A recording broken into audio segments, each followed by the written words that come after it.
Hello dear friends, subscribers and guests of my channel. In this video I want to show and tell you how to check Instagram zipped data file. Please put your like, subscribe to my channel and share this video with your friends.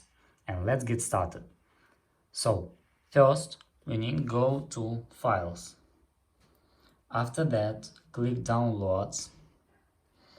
And here click on this zip file. Wait some time and now you can click here and open this zip file. And that's all. This is very easy way to do. If you enjoyed this video and found it helpful, please put your like, subscribe to my channel, share this video with your friends and write good comments. Bye bye everyone, see you later.